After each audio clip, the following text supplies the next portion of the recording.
Hi YouTube. Today I'm going to be making wasabi coleslaw. It is not only, in my opinion, much better tasting than regular coleslaw, it's a little more healthy for you because it doesn't have all the mayonnaise that a normal coleslaw has. Obviously I will be using wasabi, and if you're not familiar with that, it comes in a little can like this, or at least at my grocery store it did. If your grocery store doesn't have it, I imagine you could find it at an Oriental store, grocery store. I've mixed it with it's a green powder. I've mixed it with a little bit of water. I don't know if you can see that, so that it can sort of reconstitute before I start. And I used probably about a teaspoon with also about a teaspoon of water, maybe a tablespoon. It's according to your taste, really. If you don't care for wasabi and you don't like hot, spicy foods, you can totally leave this out and it'll be just fine. My other ingredients are going to be apple cider vinegar. Well, I'll just start making it. Alright, now of course your amounts are going to depend on how much cabbage you're using, and you can always go back and add more if it looks like you didn't use enough of something, or if you didn't quite get your amounts right, you want a little more sour, a little sweeter. I'm going to put in about a half a cup of apple cider vinegar, and to that I'll be adding about a quarter cup of honey. Now this is where it's totally a personal thing. You may decide after you do it that it needs more sweet, or maybe it was too much so you need a little more vinegar. I always say start light. It's easier to add than take it out. So again, that was about a half a cup of vinegar, a quarter cup of honey. You could also use agave syrup, which is a little bit sweeter, I think, than honey, so you might have to adjust your amounts. Yum. Local honey. You could also use white sugar, brown sugar. I wouldn't use molasses. I don't think that would be too good. Alright, I'm going to give this a little stir. Get that honey working, melting. And we're going to use, I'm going to start with a half a teaspoon of kosher salt, but you might find it needs another half teaspoon when you're done. Yeah, maybe just a pinch more.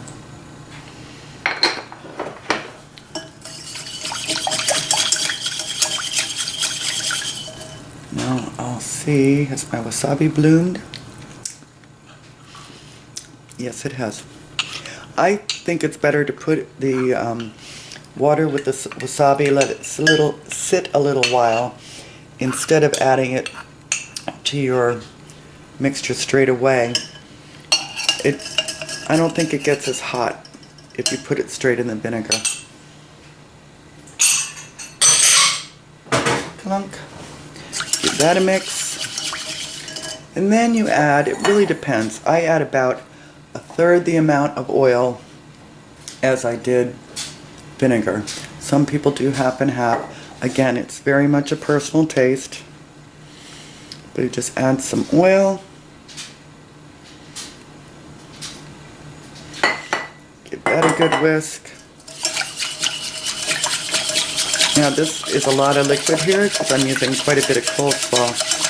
You certainly could use easily less liquid. Just do everything in half. Let me give a taste to see where we are. Because I may be off of my amounts. I always just sort of eyeball it.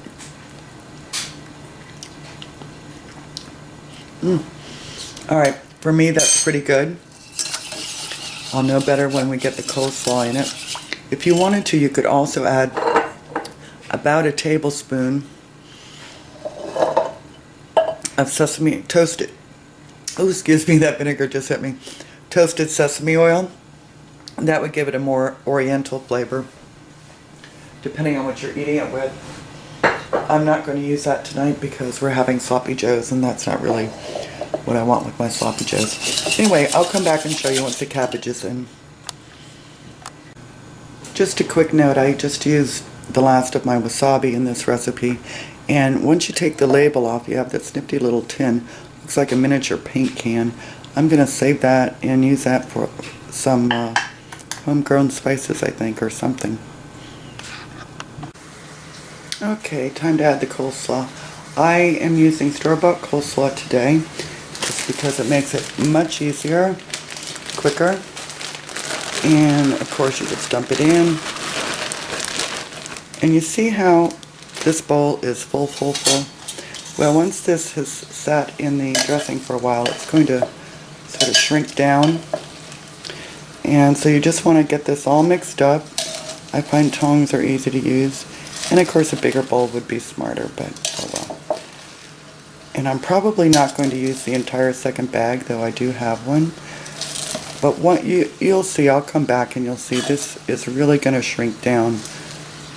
So just keep mixing it. I'll be back after a couple hours. This is something you definitely want to make ahead. And it does keep a long time in the fridge. It's almost like a light pickle or something. So it'll last several days anyway in the fridge. So if I were going to make it, I'm going to make a lot of it. I'll be back. Okay, so this is what it looks like after about 30 minutes. You can see it's wilted down considerably. And it will continue to do so a little more as time goes on. Just keep stirring it. It's ready to eat now, but in my opinion, it's better after it has sat for a couple of hours. So I hope you try it. Take good care, folks.